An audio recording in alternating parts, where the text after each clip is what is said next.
today, Victor will give a quick overview of the work that he's doing, and then we'll open the floor for questions to everybody. We won't do that until we confirm that you can all tape. So if everyone can check and make sure that they can record, and if you... Yep, all set now. Thank you very much. Perfect. All right. And if you have any issues or challenges, just put it in the chat, and Carlette will help make that happen. So I'm going to turn it over to Victor Saunders. Victor, take it away. Hello. Okay, thank you.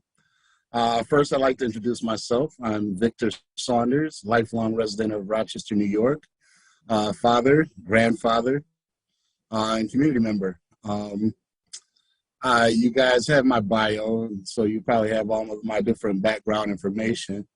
I can explain to you why I'm so excited about the prospect of working for the mayor in this particular role and what it allows me to do, which I feel is my lifelong goal, and that's working to improve my community, specifically working with young people across the entire spectrum.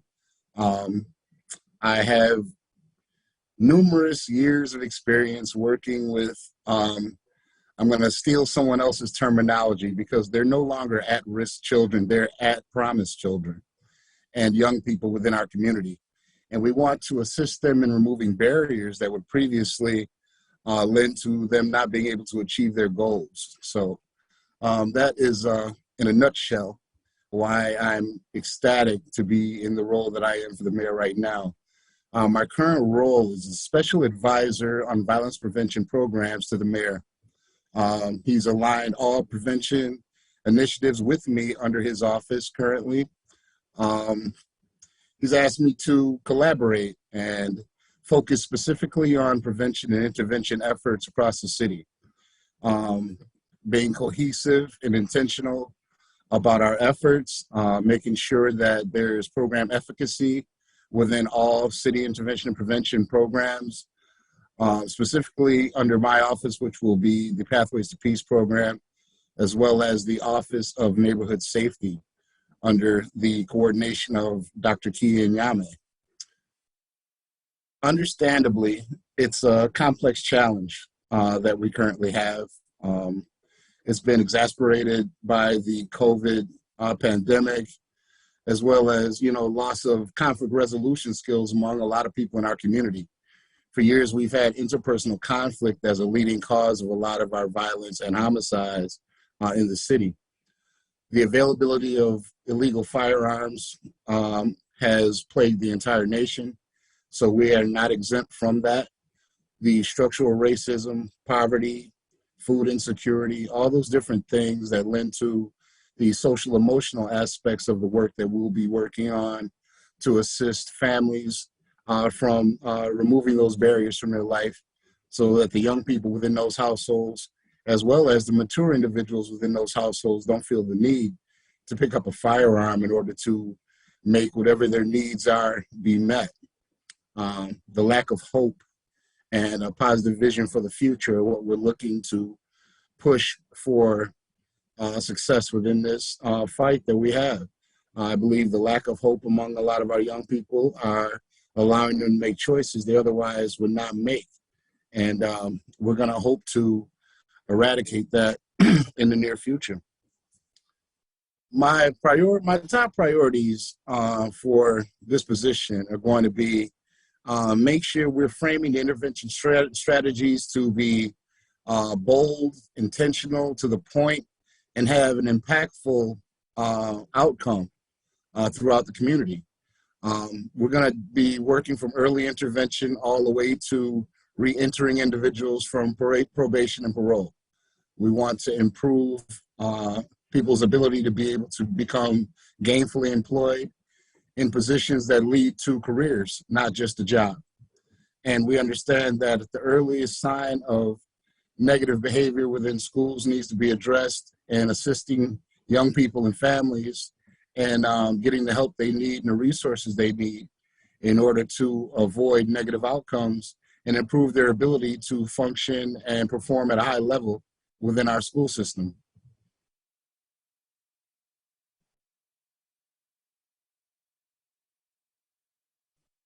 Well, I can continue.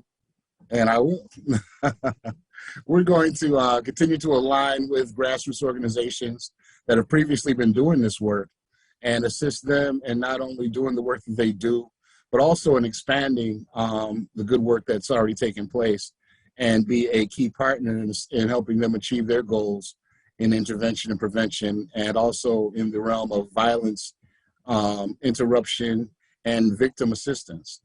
We want to identify the gaps in the prevention intervention components and fix those. We want to approach and address those concerns with efficacy. We want to make sure that we're doing everything we need to do to make sure that people do the jobs they've been doing at a high level. We don't want them to have to feel the need to fill gaps that is not in their wheelhouse. That's most important. We want to develop this comprehensive strategic plan, specifically in our Office of Neighborhood Safety, which we're currently doing. And we've just completed our final community town hall meeting, which took community input and allowed us an opportunity to work with ARIA Strategies to come together with a comprehensive plan as we address the different issues that the neighborhoods face around violence, and specifically target gun violence and the trauma associated with gun violence within our community. And we do understand that being trauma informed is very important. For a lot of our young people, people look at them and say, you know, what does that kid do? You know, why does that kid do what he does? But the question is not being asked enough of what has happened to that young person, that they would do the things that they do. It's incumbent upon us to be working in an asset-based model to be able to assist these young people from avoiding the adverse childhood experiences that a lot of them have to deal with.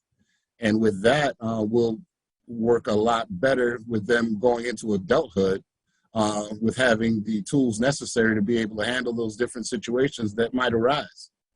You know, we have certain goals set for ourselves within this, of course. And with that, we want to increase employment in the most affected areas. And by doing so, we want to expand job training and employment opportunities for individuals most in need. And with that, we want to decrease the homicide citywide. We do understand that that's one small component of the issue that we will face, but we also believe that the economic component is what drives a lot of the negative influences and homicidal incidences that we've currently had to deal with. That being said, I am willing to take questions. So I'll go around the horn, and we'll let everybody who's here ask questions. And if you have additional questions, we can come back around to you. Just let me know if you have more that come to you. We've got the next half hour or more to do this. So Randy, you're first on my screen. Randy Gordman from WHAM, or Great. from WXXI. Excuse me, that was old. Oh my God, what a faux pas! I'm just kidding. That's fine. I don't know where I work some days anyway. Victor, thanks for taking some time today. The sheet that we got out, the prep sheets from your office, mentions that you previously had done work supporting Mayors Johnson, Duffy, and Richards.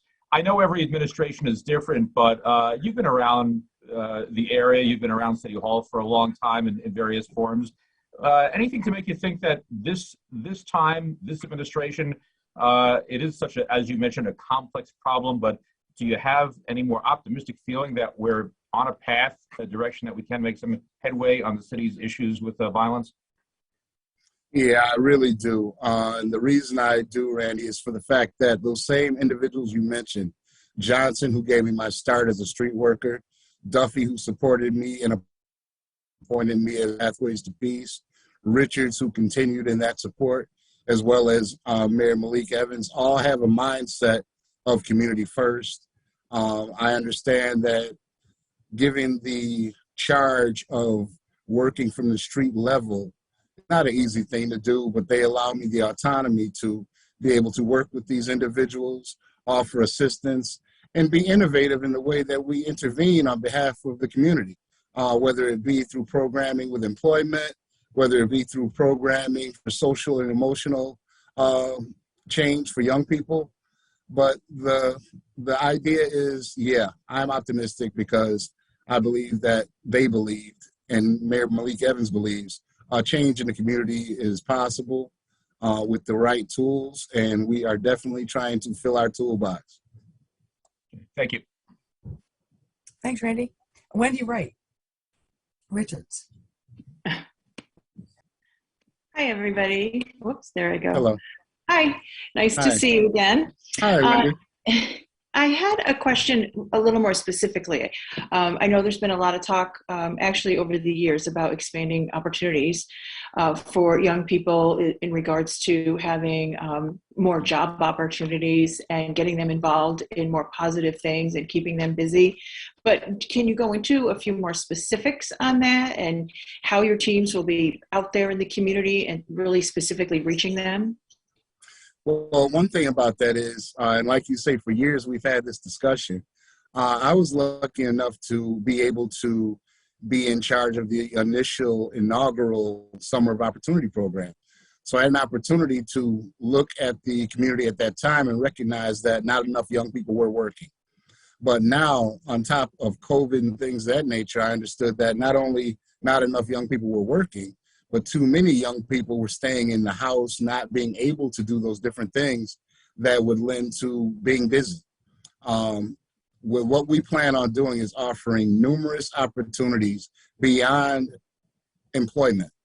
We want to offer alternatives for young people to try things they might have never tried before. Any of our different community partners and grassroots efforts that are going on within the city have stood up. The community has really stood up and let the rest of us know, listen, we have this to offer. If you give us an opportunity to work with the young people in the community, we believe that if they try this, it might be something that'll be long lasting for them and possibly lend to a career. And we're willing to try that, specifically with those entities that have data to support it.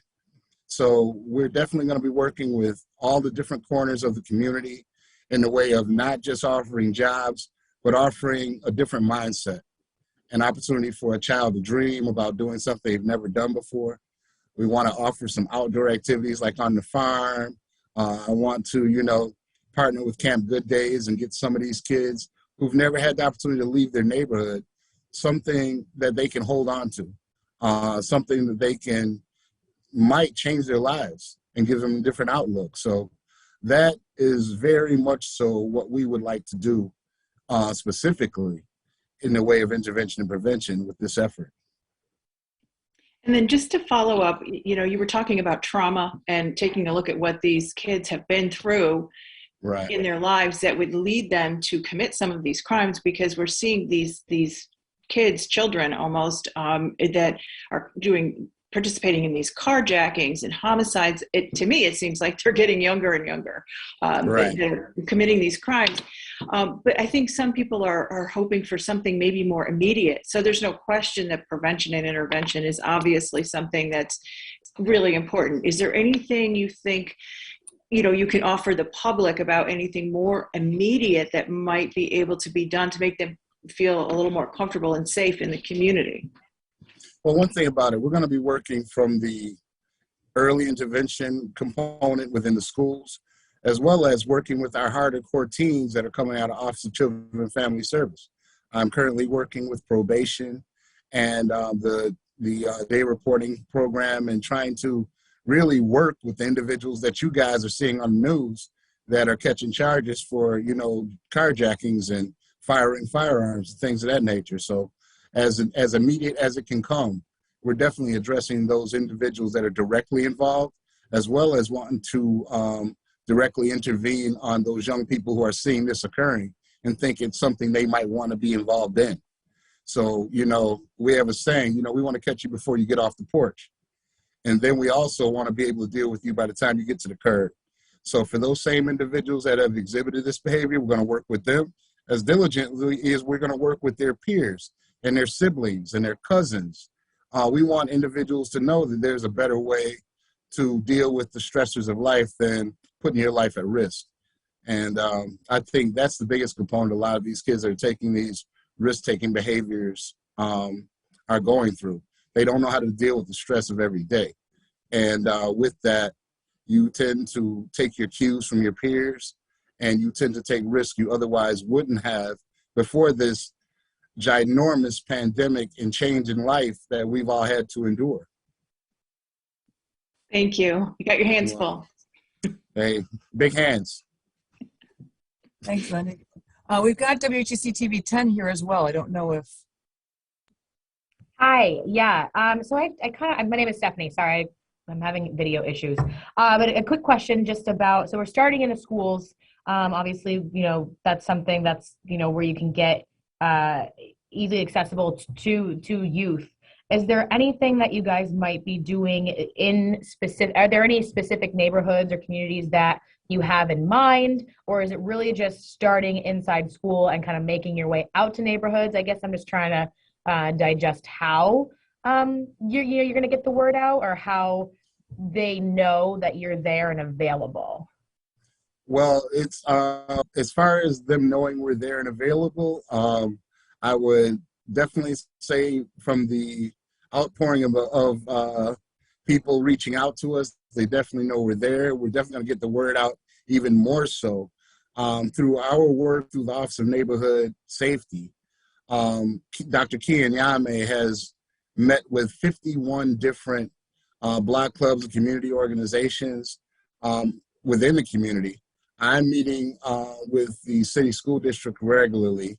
I'm also going to be working with the different agencies in the city, one of which I just was working with for years. I'll give a big shout out to Center for Youth and the great work they do in the social emotional space.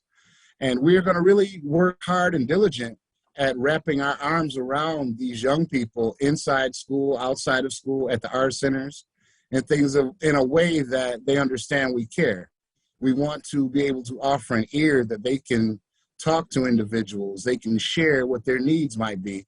And in doing so, we want to bring the parents into that conversation and let them know what we can do to assist them and doing one of the hardest jobs in the world, and that's parenting.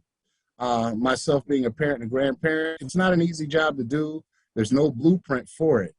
And when you're a hardworking parent and you're doing everything you need to do for the sake of your family, and evil gets in the door and starts, getting your child to think otherwise, they don't have to go out to the street corner to get those negative influences anymore. They only got to turn their phone on. So it's not easy to be able to do what these parents are doing, and understanding that it's going to take a team of us to be able to do that. I would hope that a lot of our schools, I happen to come from school number 8 for the last few years, and we had a super social emotional team. And with that, I would like to see the same type of situation in every school, being able to cover every child in love and in understanding. And hopefully that will allow us to be able to get into the households to assist the parents in working with not only that child, but also that child that might be having trouble within the community and leading to negative or criminal behavior. Thank you very much. You're welcome. Great. WROC.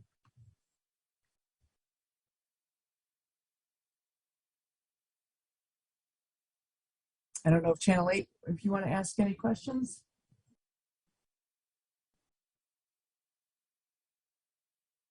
I can come back.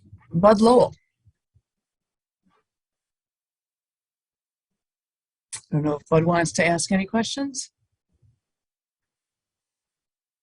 All right, we'll go on to WHAM. I'm guessing that's WHAM 13.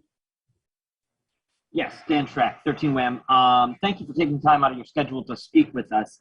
I have about 6 dozen questions that I want to ask now after hearing you speak. I'll start with just one, and then we'll circle back. I want to piggyback off of Wendy's question, talking about the immediacy of the issues that the city is facing right now. This week, we've seen 2 more deaths. Current numbers are 5 homicides so far this year in the city of Rochester. This same time last year, there were 6 homicides, so we're right on par with where we were.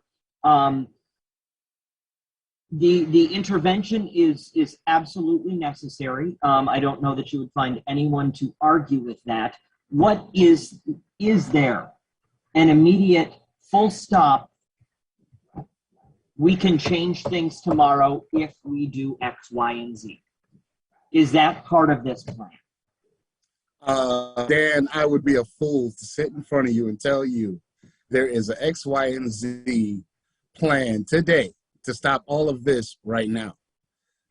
As a community member such as yourself, there's a plan in place. We're going to implement it. We're going to work with all community partners in order to chip away at it. And I can give you this. How do you eat an elephant? One bite at a time. And that's the way we're going to handle this situation. We're going to be intentional about what we do. We're going to make sure that any of the interventions and preventions we put in place are best practices and have data to back them up. I'm not in a rush to set a record, but I am in a rush to save a life. You just said we are at 5 homicides. Well, the night before I started work was my first homicide of this new foray into my career, and that was a student of mine from number 8, the 14-year-old. The gentleman that was killed on Pardee Street, that's another student from number 8 school. So if that doesn't impress upon you how important it is for me to decrease these numbers, that might help. As far as immediacy, we are working from the level of the individuals that are currently causing these issues in the community, as well as those that are not. We have a number of different disputes that have occurred that has led to different violent situations. We're trying to address those, as well as, and that's through the intervention and prevention space. So I can't speak to law enforcement. They got their own suppression thing to do. But us, we are going to keep our heads down. We're going to do this work. We're going to access our community partners. We are going to make sure that everybody's doing whatever they've been deemed to do. Stay in your lane. Do what you need to do. Do it well. We're going to stay focused. And I think we will turn a corner on this thing. For me to look at it in a numbers way in 5 and 6 this early, I'd be a fool to do so. But I would definitely say I'm looking forward to having this conversation again with you after the fall. All right. Can I just follow up to that? You mentioned policing. I'm wondering, will you or your role with the city have any? What role will you play in policing? Anything with reforms? Any changes? Will you have a hand in any of that? Numerous reforms in the way of law enforcement in the city has contacted me in a way of intervention and prevention only. That's the only crossover I will have with them, specific to offering resources to the individuals that they come in contact with in the way of employment, training, mental health needs, all those different things. There's a new regime in the way that people understand the needs of the community far more than just making arrests and putting people in prison. People understand the different needs of the community in order to eliminate a lot of the criminal behavior from occurring in the first place. And the fact that individuals understand that is allowing us to be able to work cohesively as a community and understanding what our role is. And they truly understand what our role is. And that's to assist individuals from doing everything they need to do to stay out of the cemetery and the penitentiary. So by them understanding that, it's easier for them to be able to say, listen, we have this type of diversion program that we want to work with our young people. We'd like to include you guys to be able to put the word out to the young people that, hey, everybody doesn't have to go to the penitentiary. We just want you to stop picking up firearms. We will get that message out, you know. And Dan, I like your tie game, man. I'm sort of disappointed you showed up without your tie, man. I watch you and I know your tie game is tight, baby. Listen, I appreciate it. I actually just had a scarf on and thought, you should take the scarf off. Later on today, I'll have another one for you, though. Hey, I'm looking forward to it, man. All right. Thank you. All right. Thank you. Yeah, thank you. Let's do Sean from the DNC. Thanks, Mr. Saunders, for taking our questions today. You talked a lot about early intervention programs, which you've been involved with for a long time. Right. Presumably the kids who are 14, 16, 18 are kids that we ought to have reached when they were younger with these kinds of programs. I'm wondering if you think that reflects on some failures of earlier programs, or more about the changing landscape today in terms of things like the pandemic, or how much poverty has grown in some of these city neighborhoods. Do we really do we need to change our approach from what you were doing 10, 15 years ago? Sean, in your question, you gave a lot of answers. And what I'll say is this.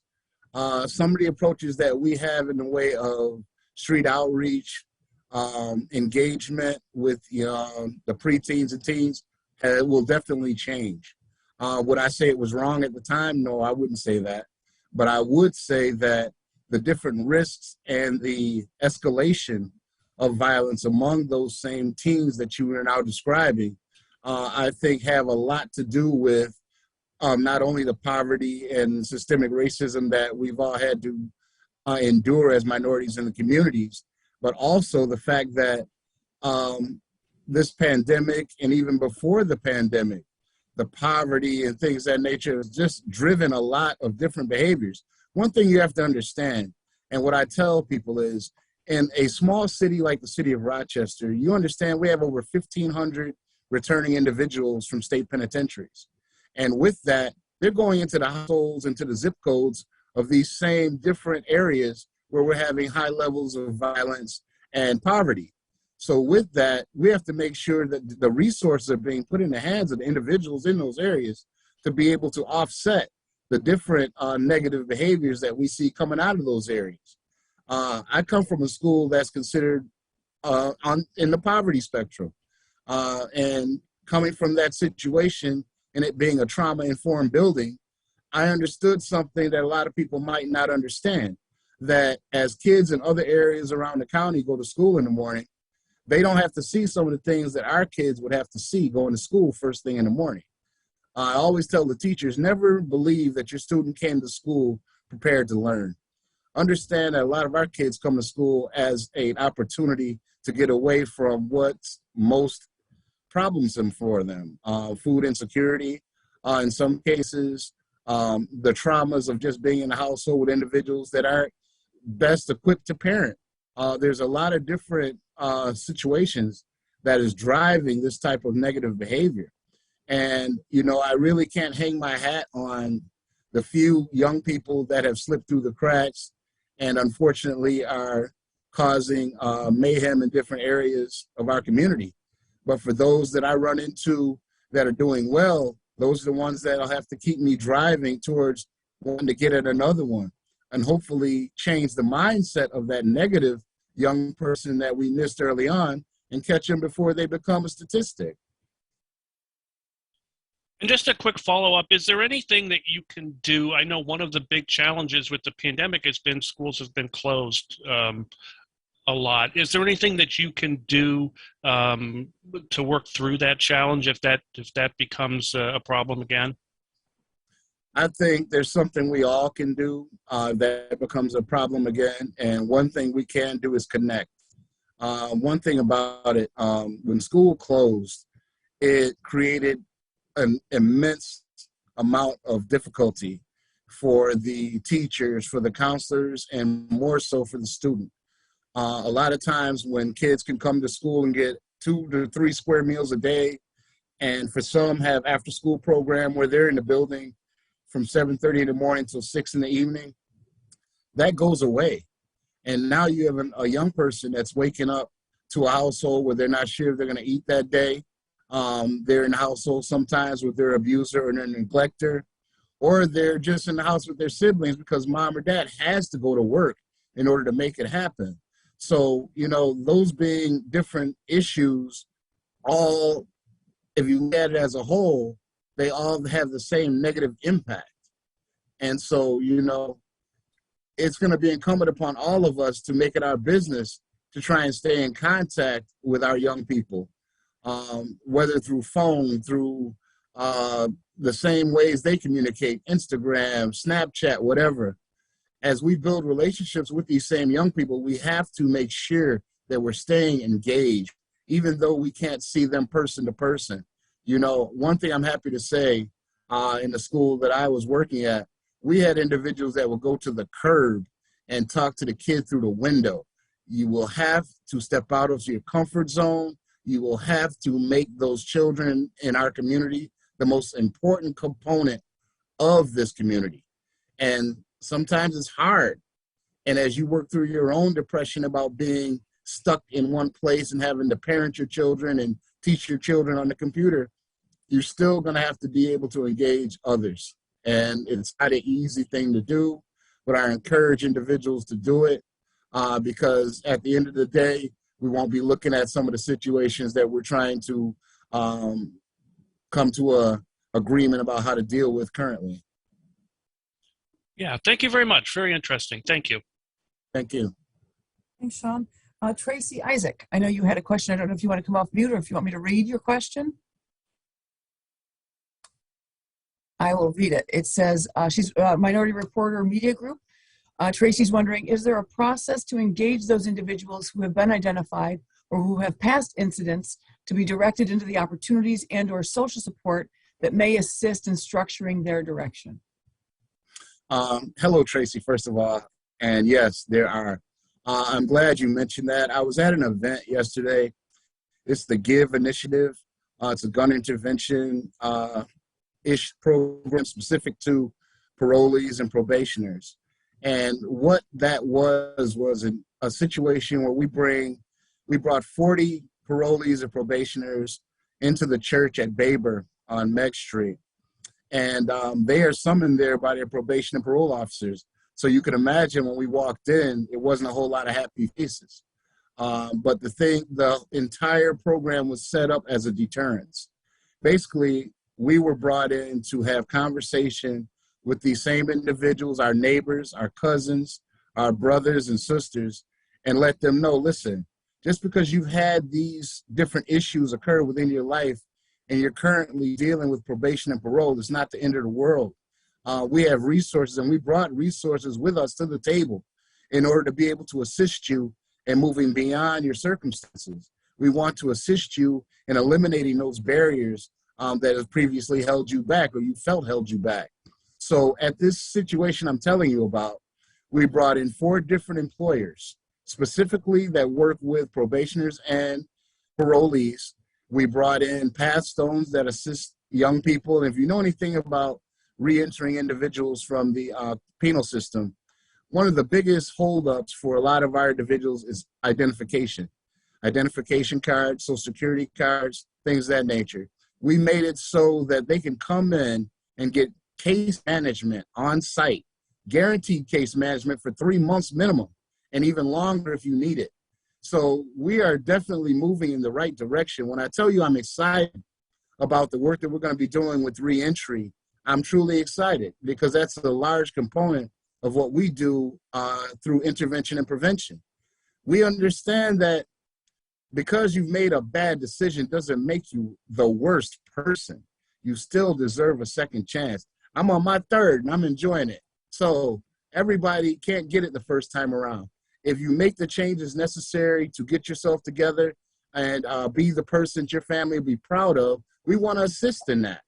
So yes, there's numerous situations being made available right now to members in our community that otherwise would not have received that assistance. And we're also going to do that for our younger participants that have made bad decisions within the last year or so.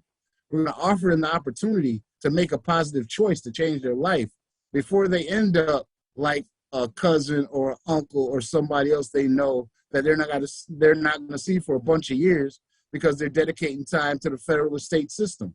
So, you know, I say that to say, yeah, we doing that. Okay. I have one follow-up. Is there a peer-to-peer process? And I'm so glad you mentioned that. You're just lobbing them to me, aren't you? The peer-to-peer process specifically is one that I was lucky enough to inherit, and that is the Advanced Peacemakers Fellowship. That's going to be a gun interdiction program specific to the 10th Ward section of the city, where we'll have individuals, possibly individuals that were in that room yesterday, as mentors to individuals that might have had previous open gun cases and things of that nature to mentor them. Not only will we have them in program to mentor them, we understand finances drives a lot of the negative behavior. So we're going to incentivize those same individuals to accept a mentor into their life that will assist them in being a navigator and put together a life plan and meet with them 3 to 4 days a week to be able to assist them in moving beyond their circumstances. When I tell you, I'm excited. Things are going to be moving in a different direction. The trajectory is here. Don't get me started. I'm really, really, really amped up about this thing. I'm serious.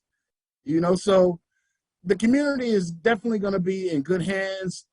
We have an awesome steward in our mayor, and I'm excited about the prospect that he understands that everybody didn't make the right choice at the right time, but that does not dictate who you're going to be for the rest of your life. And we want to make these same individuals a promise that if you stick with us, we'll stick with you. And then in turn, those same young people that have previously had to see those relatives in negative situations can grow and see the changes that they've made in their lives and be like, I never thought my uncle or aunt would change. And now they're at my games and they're here and they're not dedicating time to the state or the feds, and it's going to work out. And that's what I hope for kids in my own family. It's a family thing. I live in the Northeast. I got nephews that I ain't seen in years because they dedicating time to the state or to the feds. I love them the same. If they come home today, I want to know that the kids they left behind are going to be able to see them make the changes they need to make so they'll never leave them again. Every morning that kid wakes up and goes to the room, mom or dad's going to be there. So I love the work you guys are doing. You're getting great information out to the community. I'm glad to be able to say that to you.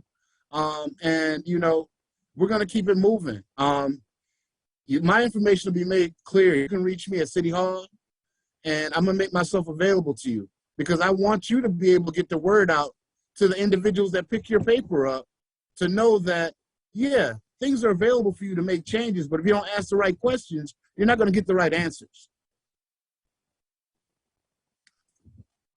Great, thanks. And then Ron, I believe you're out of Buffalo. Ron? I don't know if you want to ask a question.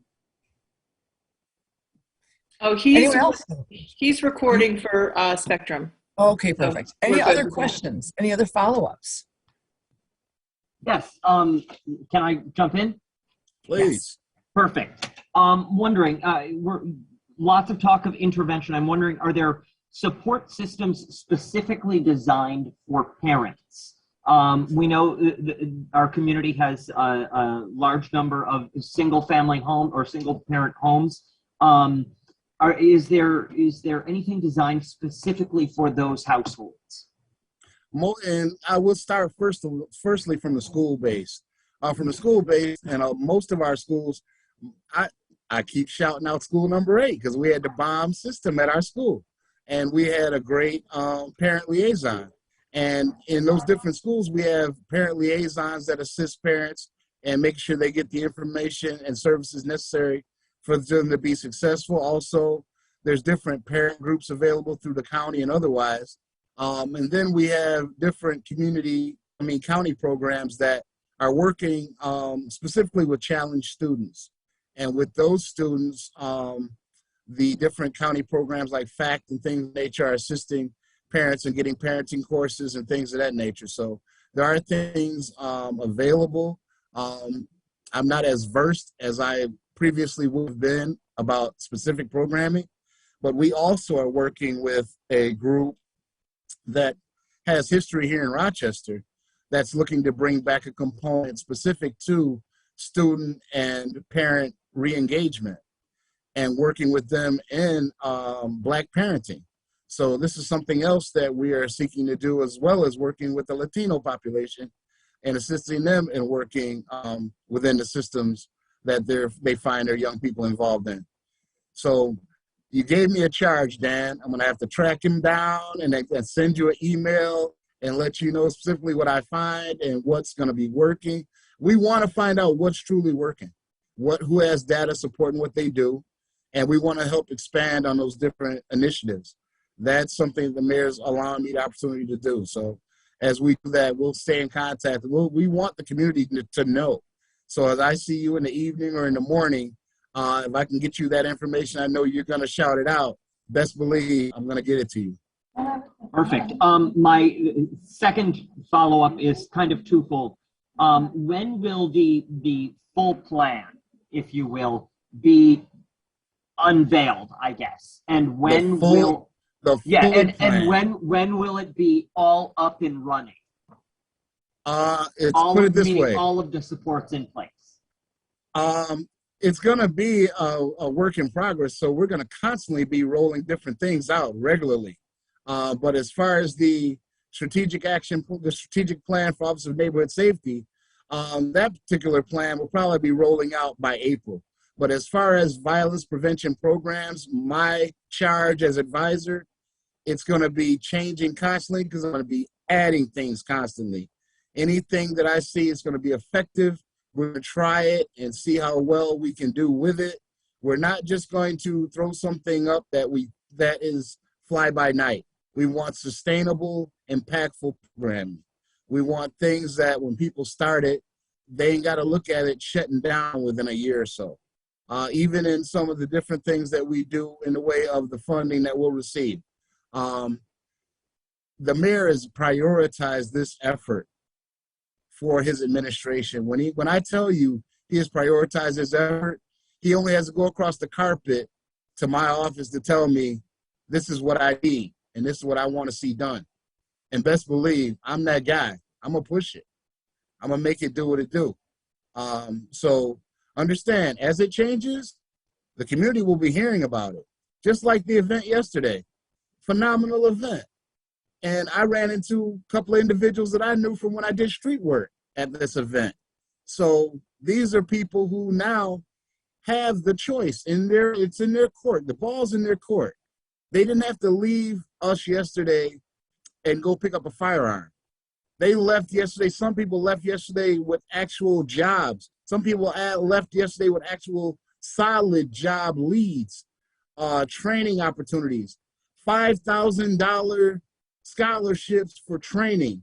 So if I want to go and drive a forklift, I can do it because now it's paid for. If I want to go get my CDL, which like I know with all these truckers, it's going to be some jobs.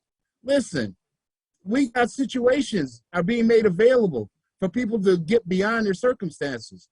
So as this thing changes, violence prevention programs is going to definitely immerse itself into the fabric of this city so that as we collaborate, you won't find many entities we are not connected to.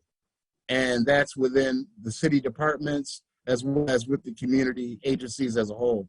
So yeah, it's going to be a lot going on. It's going to be a lot.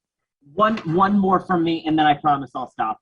So we've got the bio, we've got the breakdown, and lifelong city resident, 3 years in Houston, but wanted to come back. We've got all of that, and it's abundantly obvious that you're a very passionate person when it comes to this topic. Where does that come from?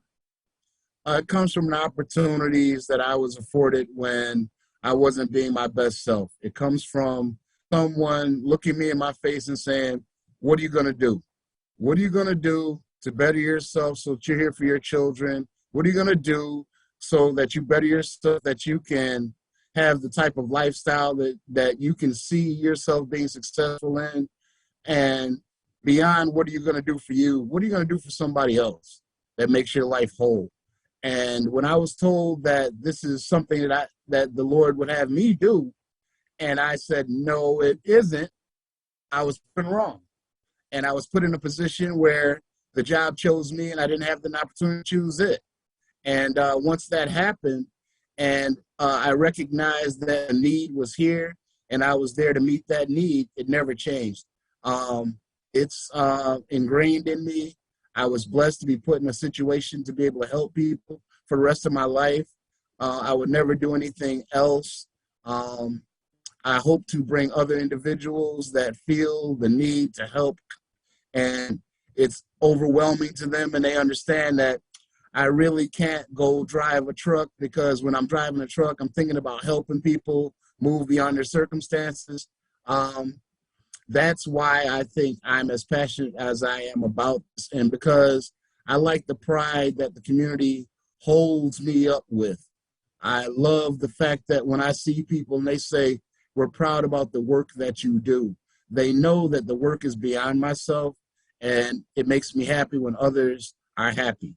And as long as my community holds me up, which they have, I'm going to go hard. And I'm having this second bite at the apple within city government in my 17th year of working in this space, and also working in my 4th mayoral administration.